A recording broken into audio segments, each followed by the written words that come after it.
Nesse bloco eu converso com o deputado Paulo Ramos. E, deputado, você faz parte da comissão, né? É a comissão que já encerrou e fez o relatório final do voto auditável, né? Que o pessoal apelidou de voto impresso, né? Até tumultuando a avaliação do povo, né? Agora vai para o plenário. Existe uma situação política que é muito complicada. Primeiro, o embate entre a confiabilidade das urnas e a inconfiabilidade. Há aqueles que acreditam piamente no voto eletrônico, achando que é inexpugnável. E há aqueles que entendem o contrário, que não basta admitir a impossibilidade de fraude. É preciso acreditar nisso. Porque você não tem possibilidade nem de provar que houve, nem de provar que não houve. Que é inviolável. Sob a alegação da inviolabilidade. E nós ouvimos técnicos que demonstram claramente que é possível violar. Mas como a discussão perdeu completamente o rumo, virou questão de fé. A crença. Eu acredito ou eu não acredito. E isto também foi conduzido, especialmente, e tem que reconhecer isto, até lamentando sobre certo aspecto, que nós do PDT sempre defendemos a possibilidade da certificação do resultado, a verdade eleitoral. Discutir esse mecanismo. Mas, lamentavelmente, não é a politização, porque tudo é politizado. Não tem esse negócio, estão politizando. Tudo é politizado. Não existe a possibilidade de não ser politizado. Nada. Tudo é politizado.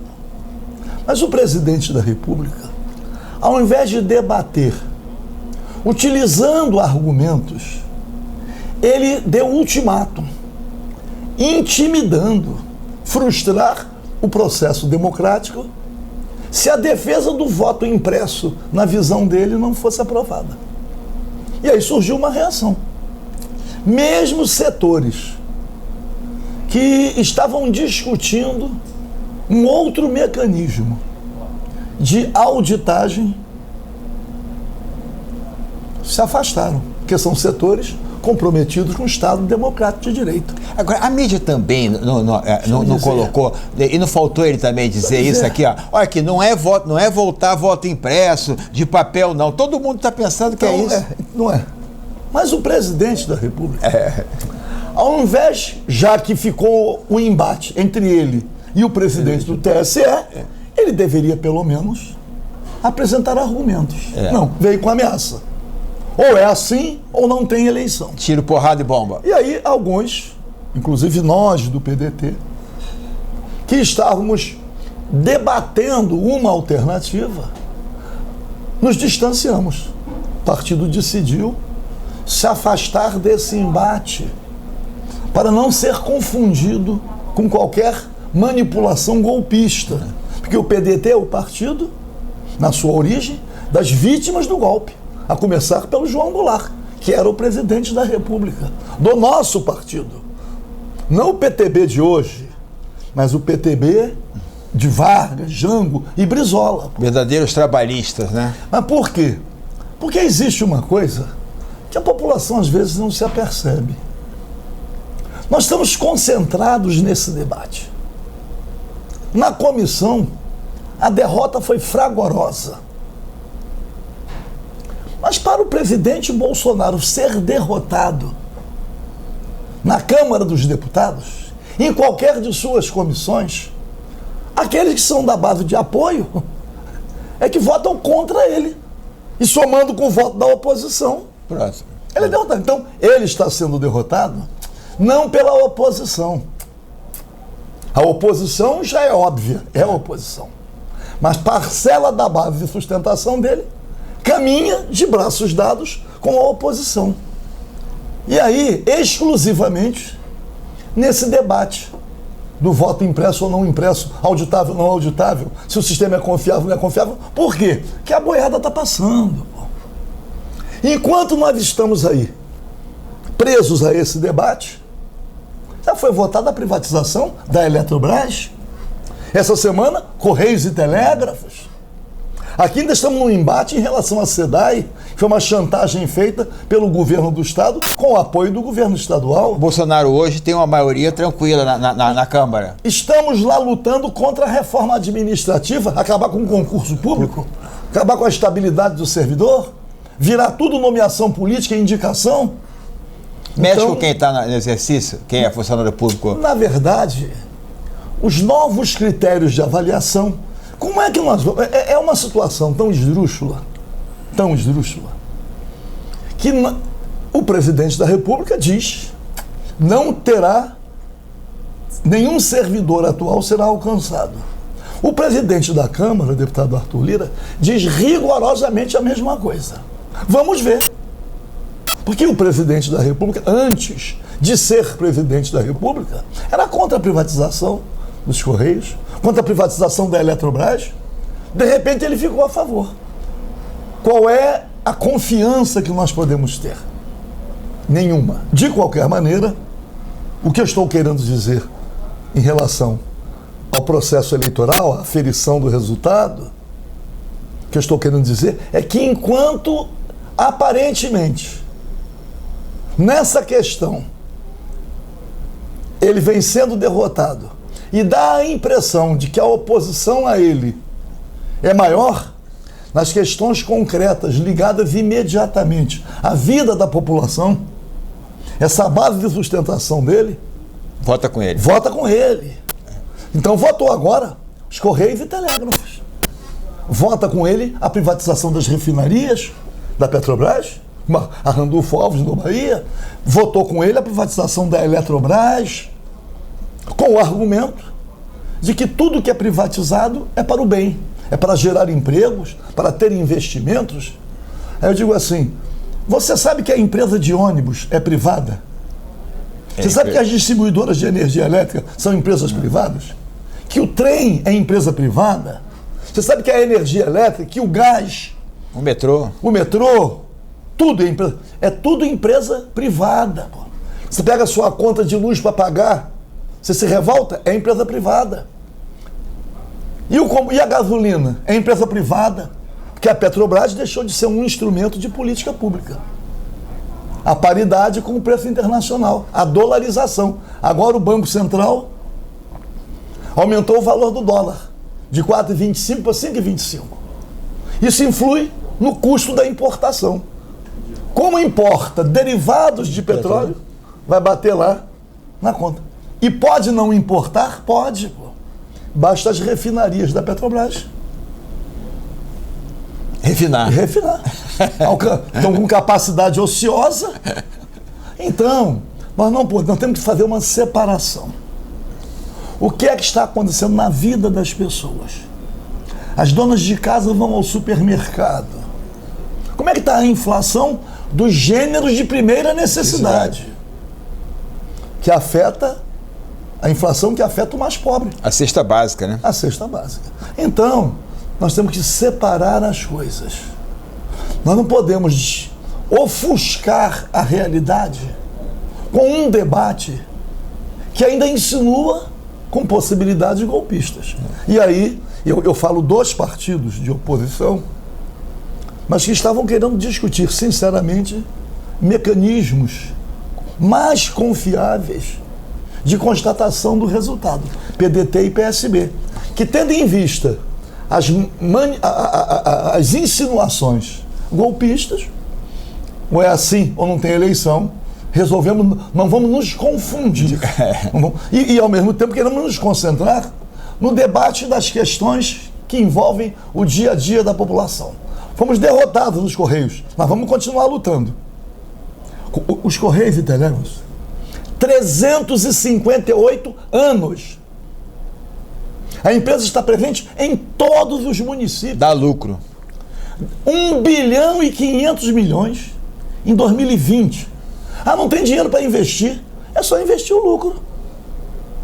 Se investir 1 bilhão e 500 milhões por ano do resultado financeiro alcançado pela empresa, esse papo de modernização não é verdadeiro, porque tem municípios, se eu lhe dizer, são quase 400 municípios que são os lucrativos. Mas o Correio está dando presente nos quase 6 mil municípios brasileiros. E o Banco Postal tem município que só tem agência do Correio. Banco Postal. A pessoa poder sobreviver ali. Então... Pagar suas contas, não é isso? Então quer entregar, vai entregar a quem? A HDL? Vai entregar ao FedEx? Quem é que vai assumir isto? Mas o povo vai ser prejudicado. Porque quando pega lá o telefone, quando vem a conta, quando cai o sinal, quando não tem sinal, a empresa de telefonia, as telecomunicações foram privatizadas. E a Vale do Rio Doce? A Vale do Rio Doce era estatal. Foi privatizada pelo Fernando Henrique Cardoso. Muito bem. A Vale do Rio Doce era lucrativa, pagava melhor aos seus funcionários, seus trabalhadores, e mesmo sendo uma mineradora que causa problema ao meio ambiente, tinha responsabilidades ambientais. Foi privatizada. Vai lá ver. Mariana, Brumadinho. Quais são as... Agora vem fazendo propaganda. Depois da tragédia, vem fazendo propaganda. Mas é empresa privada. A Hidroalonorte, norueguesa, lá no Pará, jogava todos os seus rejeitos nos rios. Empresa privatizada, privada. Tudo empresa privada. E pior, tem estatal estrangeira, como se empresa privada fosse aqui no Brasil. Deputado, aqui para o estado do Rio de Janeiro, a SEDAI foi privatizada. Você sempre foi contra a privatização. Ainda não foi. Ainda não. Ainda não foi. O que falta? Não, agora eles estão tentando concluir o processo. Esta semana estive com o ministro... Mas o governador já está distribuindo dinheiro. Eu estive com o ministro Gilmar Mendes, que é o relator de uma ação proposta pelo PDT. Eu não fui lá, obviamente, eu respeitosamente não fui lá tratar do mérito. Mas, obviamente, tive o dever de dizer que tenho uma posição histórica contra o desmonte, contra a soberania nacional.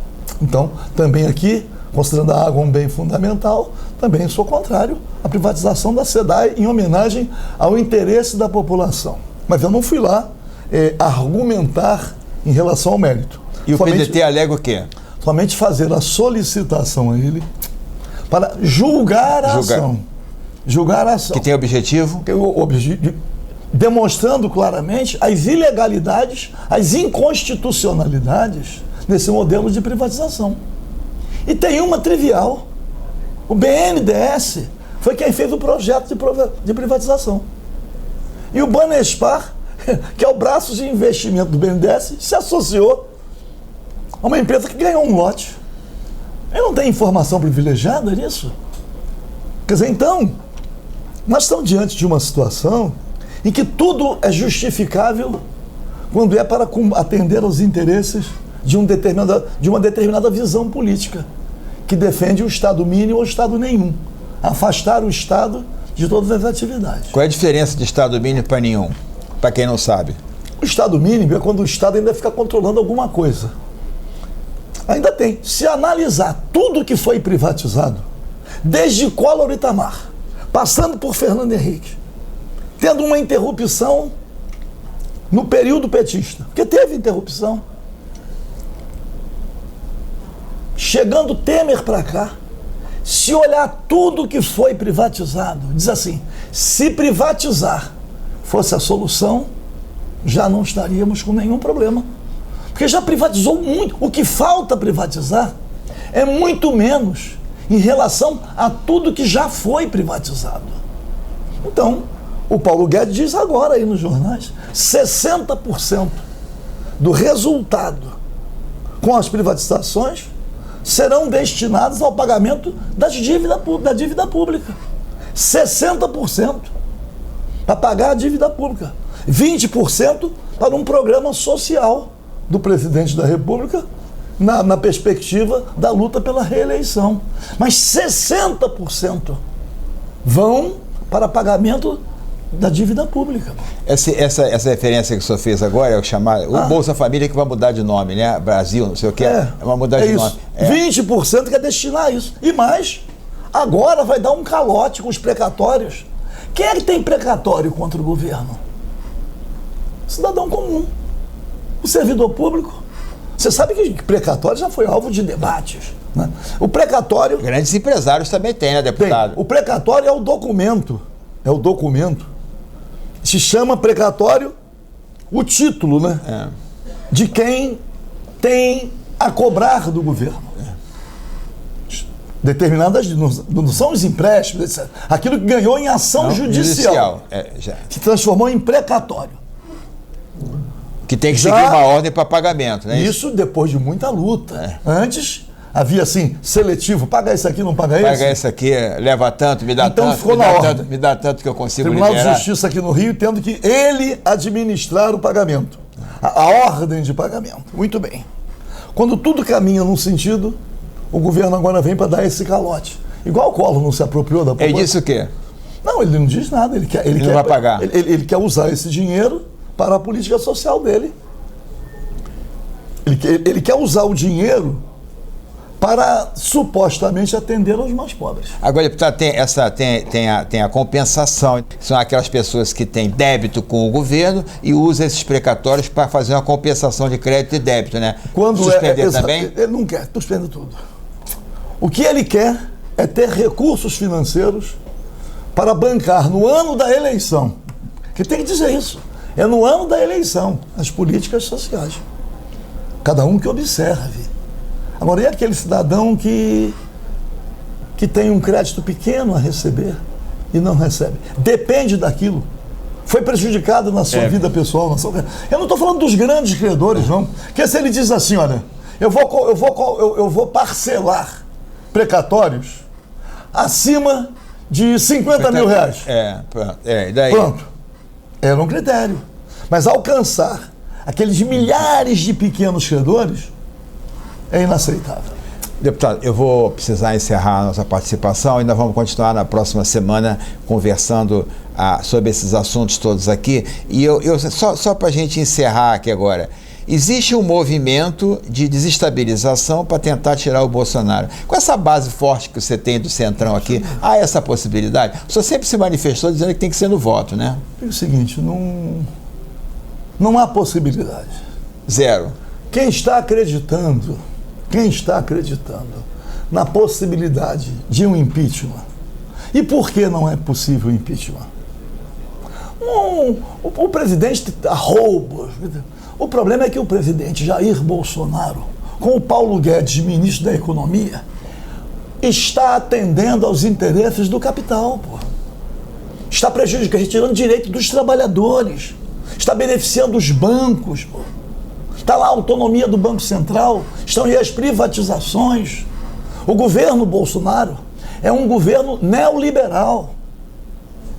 E agora, né, continua com as privatizações e ainda a reforma administrativa. Porque a reforma tem que dizer isso. Tem os grandes salários, votamos para impedir recebimentos acima do teto. Agora, quem está sendo alcançado com essa reforma administrativa, primeiramente, são os servidores que recebem menos, os servidores municipais, os servidores estaduais. Quanto é que ganha um profissional de saúde nos municípios? Quanto ganha um profissional de saúde no Estado? Quanto ganha na União? Quanto ganham os professores, os profissionais da educação? Quanto ganha o pessoal da segurança? Quanto é que ganha um PM? Quanto é que ganha um policial civil? Quanto é que ganha um policial penitenciário? Quanto é que ganha? Tem que ver lá. Quanto é que ganha o soldado da PM? Quanto é que ganha o cabo? Quanto é que ganha o sargento? Tem que olhar o salário. E a reforma administrativa alcança todo esse pessoal. Deputado, vamos conversar sobre nesse tema na próxima semana. Vamos gravar sobre isso, para ficar bem claro essa questão de reforma. Cid, nós não podemos, a grande questão é que nós estamos vivendo um turbilhão de temas, porque o governo não tem um projeto. O governo é uma colcha de retalhos. Não tem um projeto de país, mesmo para você discordar. E tragicamente, um governo ocupado por militares das 3 Forças Armadas, dos maiores escalões dentro da máquina administrativa. Uma pulverização a partir de cargos ministeriais, um governo entreguista, um governo que não tem compromisso com a soberania nacional. Agora mesmo, nessas últimas semanas, a presença aqui de representantes do governo americano, da comunidade de informações, da Agência Nacional de Segurança, da CIA, tudo aqui no Brasil. Eles estão conversando com quem aqui no Brasil? O que eles estão fazendo aqui nesse momento?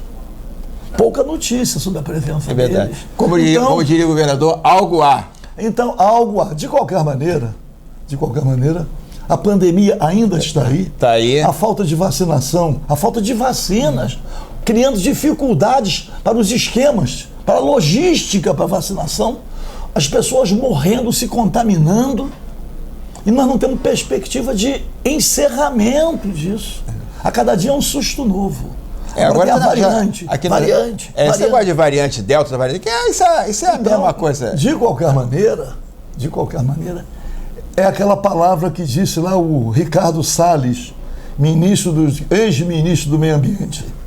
Temos que aproveitar a atenção da mídia sobre a Covid e agora sobre o voto impresso, eu estou incluindo, não é isso? Mas a boiada tem que ir passando. A boiada está passando, meu irmão. Aquilo que o governo se propõe a fazer para atender ao capital contra os trabalhadores, contra o povo, o governo vem fazendo. E é por isso que nós do PDT resolvemos nos distanciar, queremos sepultar de vez, pelo menos nesse período, o debate sobre o processo eleitoral. Obrigado, deputado Paulo Ramos, deputado federal do PDT, sempre veemente. Daqui a pouco a gente volta.